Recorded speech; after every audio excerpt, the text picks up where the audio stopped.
Thank you guys for coming up. A quick introduction. This is mainly a suppliers, I guess, panel. We have to do a one operator, Jerry, so he can keep the guys honest when they tell them how great their machines are, I guess. So that's how I start this one. I'll give a little introduction to the guys. I guess we've got, on the end there, we've got Lloyd Robinson. Lloyd, General Manager for Aristocrat in Asia. You've been around about 13, 14 years up in Asia, so we've got some experience of the industry there. Next to Lloyd, we have Michael Cheers, Sales Director for IGT. Michael Cheers, you've been around about 20 years, I believe, and up in Asia and Australia, around most sort of industries in Australia, but up in gaming here. 30 years with IGT. Sorry, I did get it. That's the mark there. Congratulations. Yeah. And then the gentleman to his left, or my right, I guess it needs no explanation. Ken Jolly, VP Managing Director for Asia Light and Wonder, I believe is your new title, Ken? Correct. Ken, 40 years in the business. You have been in every nation, I think, under the sun, and done quite a few things in lots of areas, especially Philippines, Macau, and even the US. So you've got some experience to be talked about on the stage here. I was obviously 5 when I started. Exactly. And then Jerry Chan, SVP Electronic Gaming, Okada Manila. Jerry's been more than 20 years again in the industry. Originally Malaysian background from one of the Genting originals, been in Macau, and now into Philippines. So we've got some experience, I guess, across the wide broad of Asia and also directly here. I'm going to start with a little story I read this morning. So I read a while ago, I'm not sure when this was, some 31-year-old operations manager became a multi-millionaire following a chance visit to a casino in Pasay City. The man won a jackpot prize of a Dukai machines at a property not too far from where we are sitting now, while he was killing time following a cancelled meeting. Now, it's a great story. It's a great warm story. Somebody's gone from having 2,000 pesos in his bank account to being a multi-millionaire.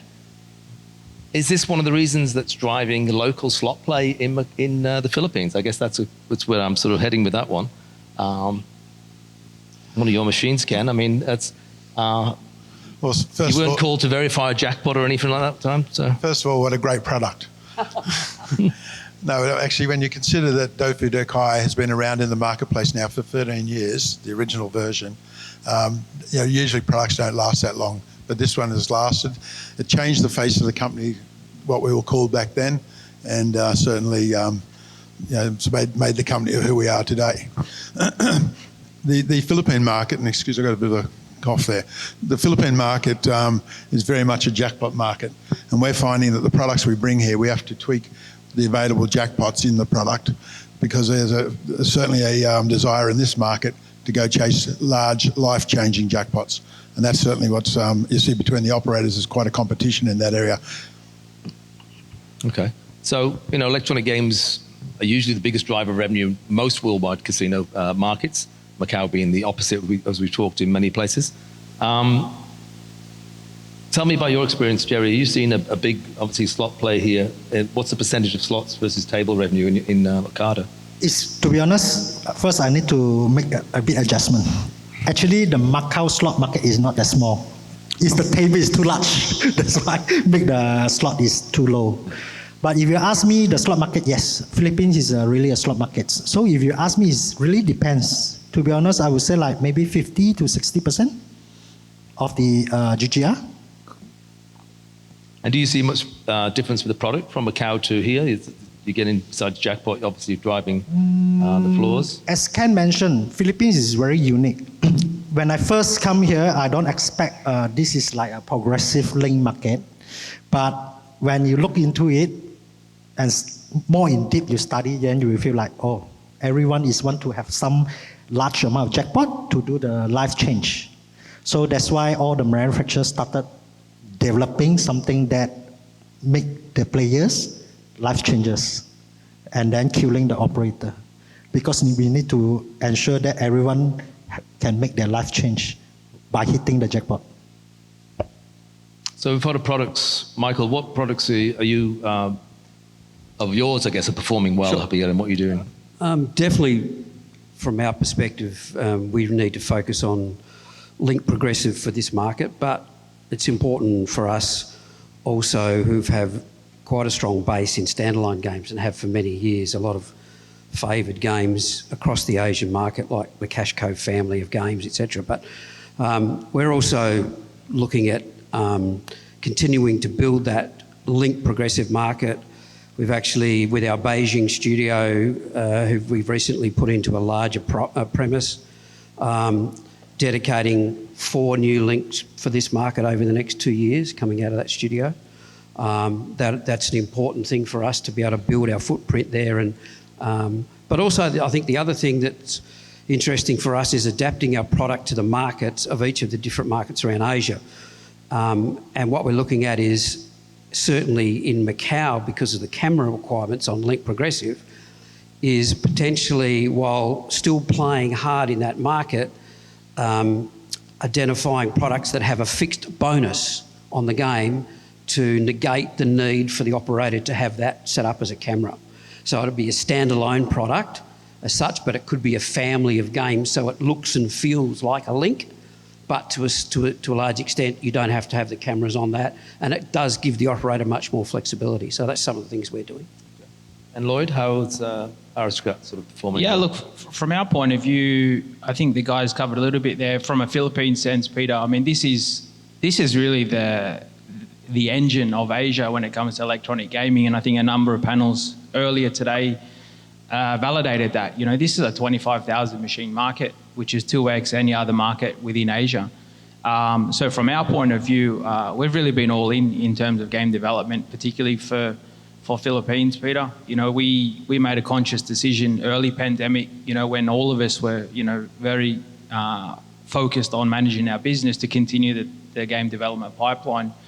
And we started to get some of those fruits coming through towards the end of last year, particularly here in Philippines. And, you know, we've really adopted a Philippine-first approach to a lot of our links, particularly, you know, in Entertainment City over the last 6 months.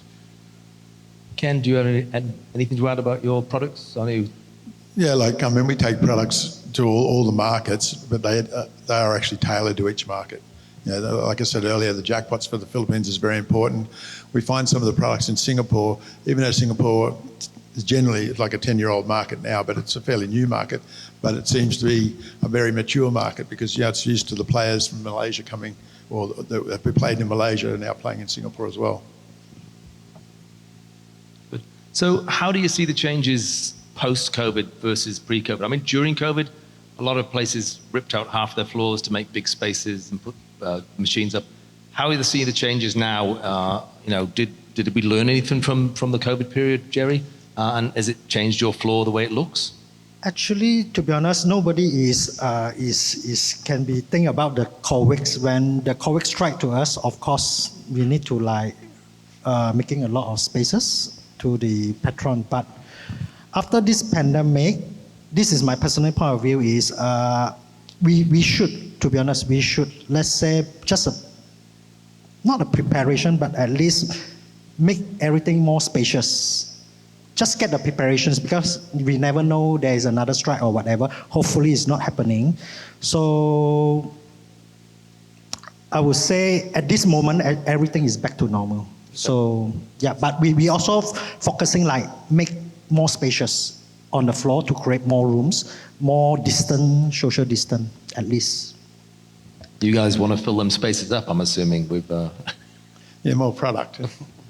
We have big piece of empty space, don't worry. I mean, the COVID effect in Asia, I mean, Macau's the market that's been most affected. And, you know, now in Macau during the COVID situation, for those who are not aware, the government made, for social distancing, the government made them turn off a lot of machines. And then, of course, when after reversion, went to the casinos and the new concessions, now they're restricted because they've put a 12,000 machine cap on there. So if you go back to 2019, there's 17,500 machines operating in the market. Now it's got to only be 12,000. So there's like 5,500 machines got to come out of the market. But what's happened is those machines are still sitting on floors, because if you take them off the floors, you've got great big gaps, which is not conducive to good gaming. So they're actually sitting on floors turned off. and it's quite an issue at the moment. Sands, for instance, Sands China is one of the worst hit. They're going to have to drop 2,000 machines out of their fleet of machines, and this has all come about from one COVID to obviously the reversion and the new concessions. Peter, one of the other things I think that I've really noticed, I guess you could call it a lesson, and we've heard it a little bit mentioned today, is the role of the local player. I think, getting in here for the first time, again, kind of February last year, just the way Philippines and Singapore, for that matter, really rebounded in 2022, really off the back of a very strong local play. And as small as it was, even in Macau, really the scrap for the local player when, tourists weren't able to get in. So my observation would be a lot of the operators have realised the strength of the local play, which is synonymous in Philippines anyway, but they've probably become even better, around how they market, target and cater before they really build for that cream that comes on top from international. From your point of view, Jerry, from operations, do you see local players being the predominantly slot player, or?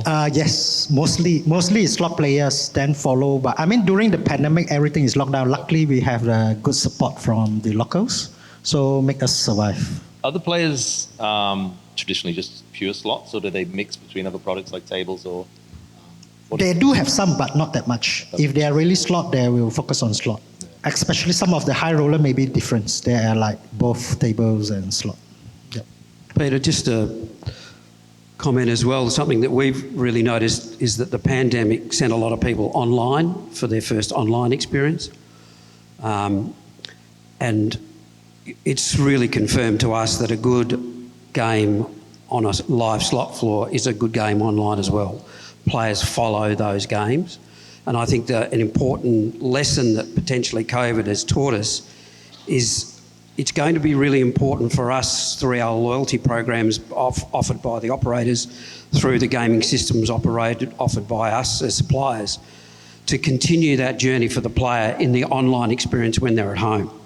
So having that ability for them to safely log into Jerry's membership, know that their money's safe, play their favoured game at home if they can't get to the casino at that time, or continue the experience of that. So we continue to see it's really important for us. While we will have games designed particularly to be new and interesting in the online space, there'll be a core of land-based titles that continue to be part of the family. Now, I know you've all got a presence online, and that's grown over the last couple of years. I'm taking a stab in the dark, and IGT have probably more market share in the systems out in the Philippines than other people? Yeah. Systems is our major play in this market, yep. So how are you seeing online, same sort of? Online gives you an opportunity to test games out in the market and just see if they stick. And then obviously you can bring to land-based or go the other way. But certainly the games that we have that are built from some of the things we know and understand from land-based, but when it comes to digital, you can put it out there and see if that's going to stick, or that type of mechanic in the game it actually works. Okay, cool. Anything to add for online from you, Lloyd, or? No, just similar to Ken. I guess from an Aristocrat sense, at least in Asia online, we're very much just social gaming and social casino, and it's a nice playground for us to test, learn and scale and really increase our commercialization opportunity for operators by, both mathematically and aesthetically getting games right to be able to give them a greater chance in the land-based world. And the operator, you would be happy sharing your players with an IGT system carrier, or? Yes, to be honest, luckily we're in this jurisdiction, to be honest. And PACO did see our request and they approve us. We are one of the legalized online gaming casino. Okay. So there's two different things. One is for us, we are doing real life slot and tables. The different online is more on e-games, like what Roy mentioned, social gaming. So we are like two different things right now. So ours one is more like life feelings. Ken, you've got... So a question, Jerry. The PICO's obviously very big during COVID when people couldn't go to the casinos or restrictions. Has that died off a little bit, or is it going to continue? Or what do you think the PICO future is? I think, to be honest, when we first started, people may scared of this type of online gaming. But once they feel it and play it, I would say actually the online gaming is growing right now in the Philippines, especially for most premium mass and high roller, because they feel it's safe, to be honest, to play with a casino with a license. So, other forms of electronic gaming, I guess all over Asia, Macau especially, but Malaysia, Singapore, ETGs, stadium games, they're very popular. How is that? You're seeing I kind of see popularity in some casinos, but it's very disparaging depending on product to each property. How is that growth and how is that percentage of slots and ETG players here in the Philippines?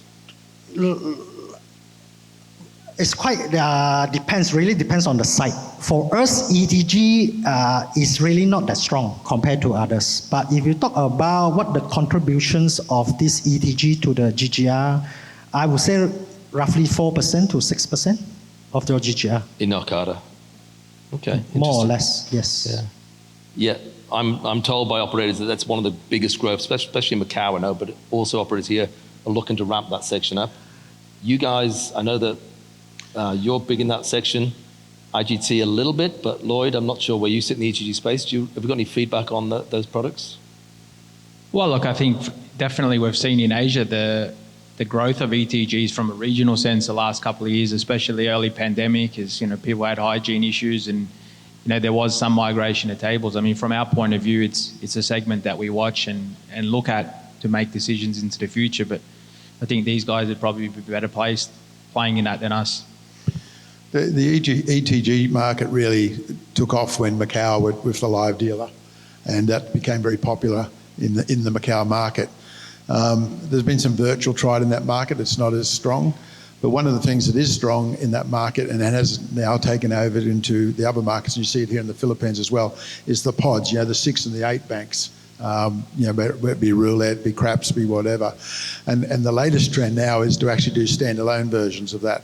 You can see across in Newport here and in other casinos, one of the other brands has some standalones for craps, baccarat, games like that, where they actually feature the game on the individual terminal as well.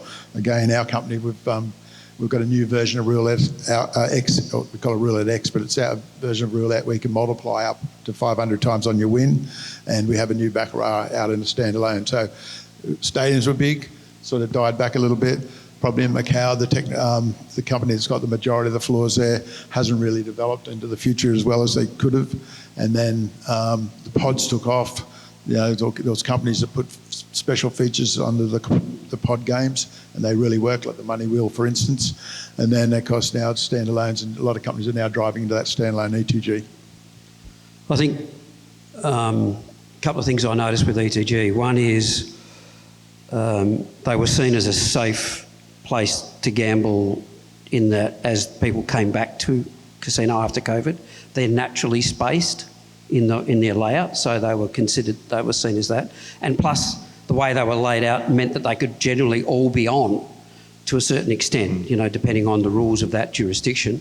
The other thing I think is going to drive their growth is labour shortages.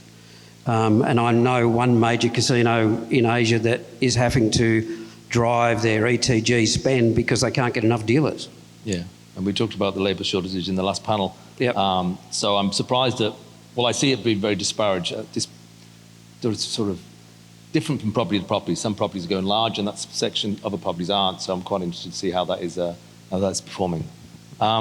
Moving on sort of down that technology line, what sort of, we learned some things from COVID. What technology are you deploying within the casino? You're doing some supposed to be stuff from cashless in Okada. Yep. What other technologies and how is cashless going? Are you seeing it's picking up, and how are you bringing, I guess, the digital transformation into the gaming space there? Yeah, like you mentioned, cashless. Actually, we introduced the cashless since we opened the door. When during that time, we're not seeing many people is using the cashless, to be honest with you. So after the pandemics or during the pandemics, so the cashless has been popular, been using by everyone, like here is Gcash or PayMaya.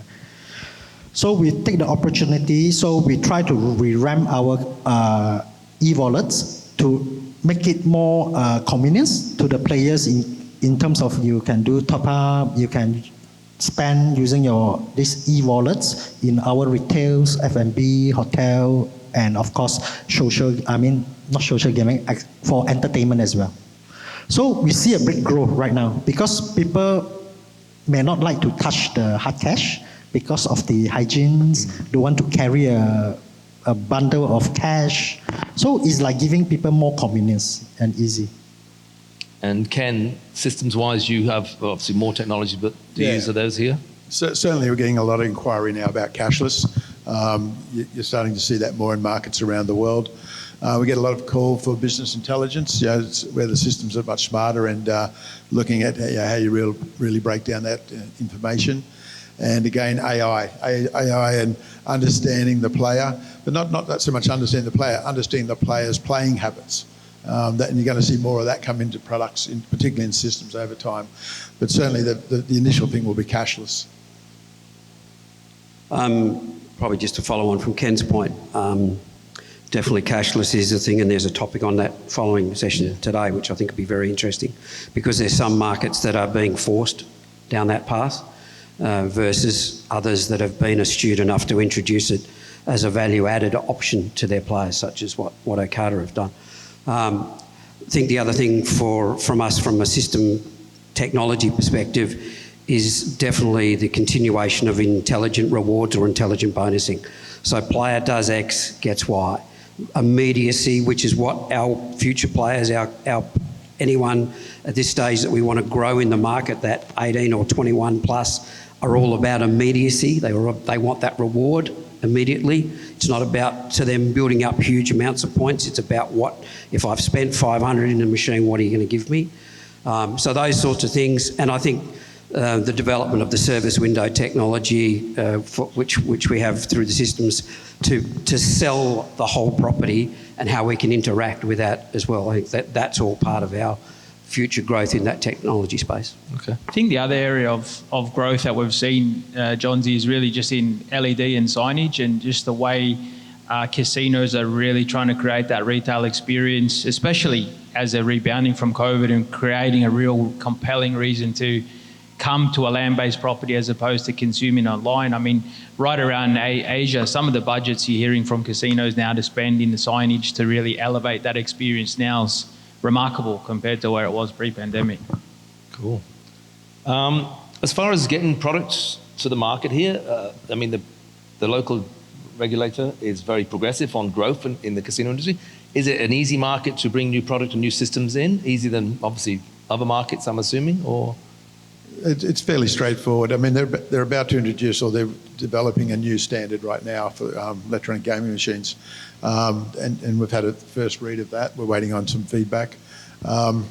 It's a good market for us because we call it our Philippines an unregulated market. So you can bring it here, you can put it in other unregulated markets in Asia, so that's quite helpful. The only thing is, of course, everything here you import through PADCOR, so there's a little bit of a time delay in getting that shipping approval. But otherwise, it's a fairly straightforward market. It's easier than some of the others. Okay.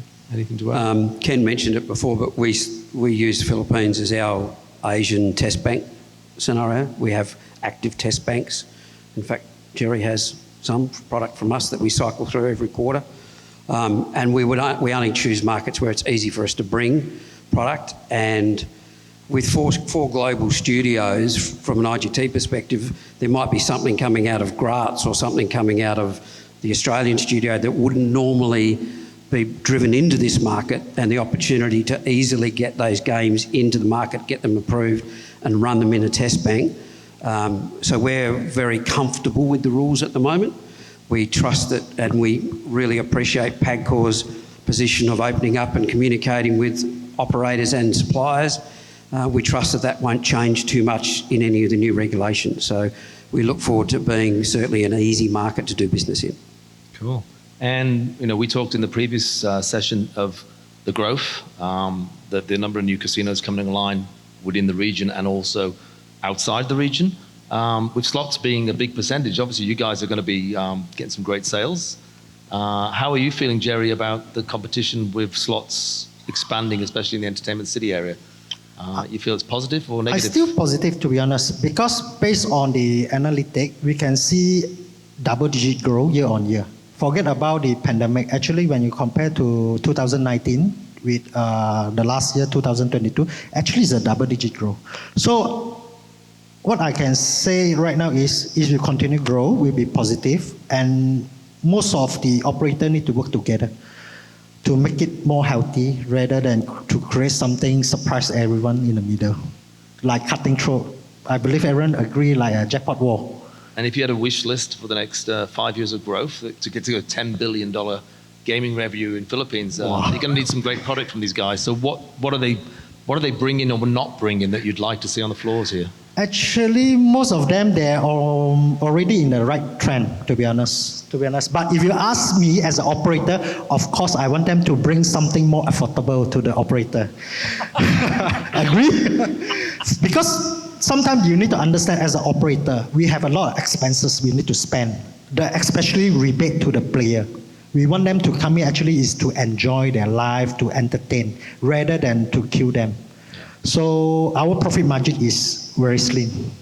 I mean, that goes with the new technologies of the market. It always seems to be a really high price point, which sort of negates the sort of use of it. So new technology and new machines you're going to be bringing to the market. I'll give you sort of the half-price machines. What we'll have seen? I don't know why we're talking price. I mean, I just say it's a reasonable and affordable. So how are you going to cater to Jerry's request for good machines to bring more money into this? I wish I could market? buy a motor car and make as much money.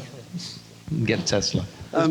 Sorry, Ken, go ahead. So obviously the market's very much a slot market, more so than Macau, and obviously that's great from the position that we all sit in. I guess, and it's good to have that as a market. You know, it's more normal, like other markets we see around the world. You know, dealing in Macau, where your percentage of GGR from slots is less than 5%. You know, it's quite a different scenario. But I'm going to ask you, Jerry, a question, if I may.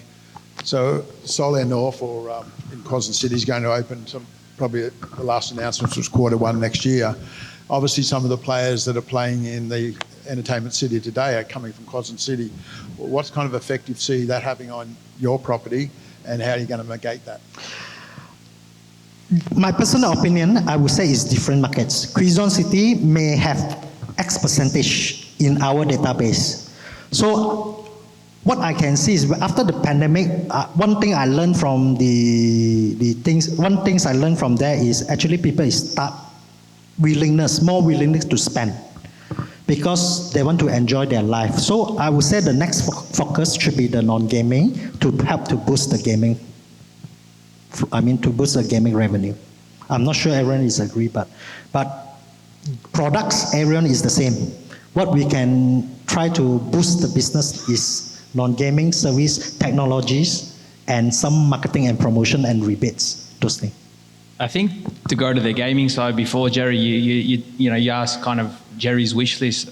From our point of view, we hear Jerry and others really focused on the innovation and diversity of games that we bring, Peter, such that we're not, it is a serious investment that operators make in terms of buying a machine, and the last thing they want to see is money just moved from machine A to B to C and not actually drive incremental revenue. So, we're really focused on bringing a diversified portfolio that, drives incrementality and not cannibalizes, on top of having to purchase a new machine.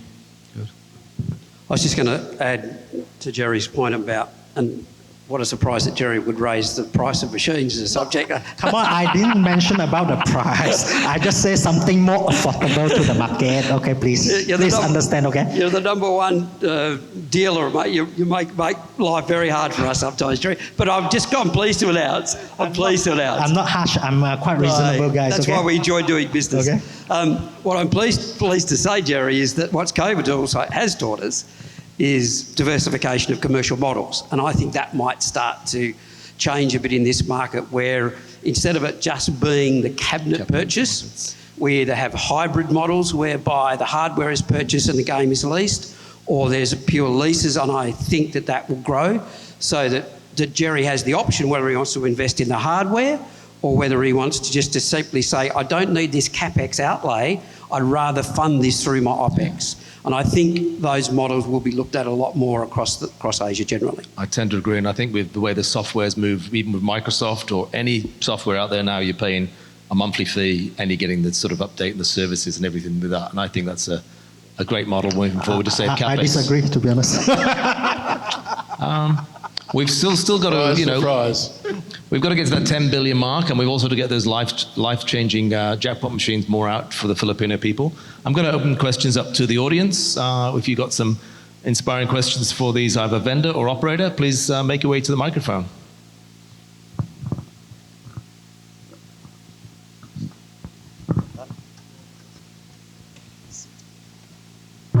Hi, Tony from APE Macau again.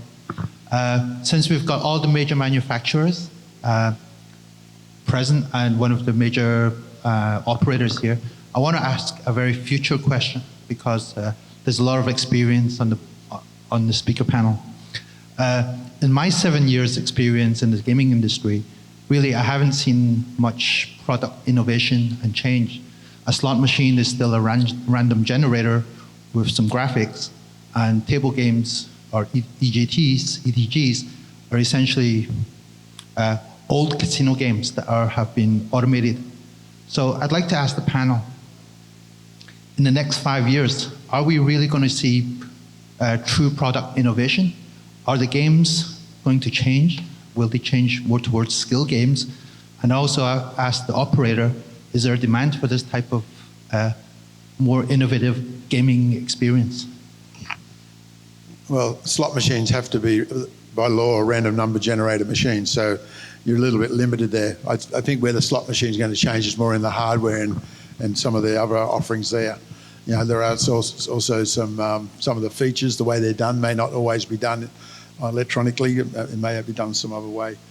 What was the second part of the question?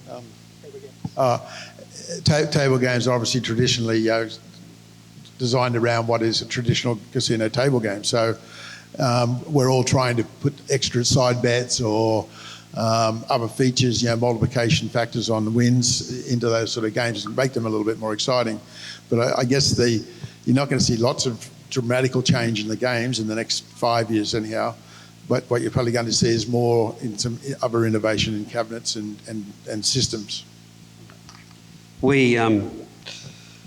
I think the last 4 or 5 years at trade shows, IGT had a dedicated skill-based gaming section of the stand. We also had partnerships with key operators in Australia to develop skill-based gaming, and that was certainly introduced on a number of floors. We did certain models where it's a basic slot game, and then once you trigger the feature, it became a pinball game, those sorts of things, which were that. The overall challenge is a slot machine does what it does and earns what it earns because it's really simple. Every 3 seconds, a press of a button, look for a certain number of symbols to trigger a feature. It's a pretty hard model to beat. So ultimately, I think that skill may play some part, but I don't think it's going to be a major factor in the future. I'll probably answer 2 ways, Tony. I think when you look at the region, it's still very immature from a gaming sense. So there's such a runway for the consumption of electronic gaming throughout Asia. I think right now the region might be about 70,000 legal machines. When you look at the number of projects being constructed in this country, Vietnam, Cambodia, expansion in Singapore, there's so much organic growth in the product portfolios that we build for, not to dismiss, game-changing innovation, but there's so much just within the existing segment that creates growth across the region.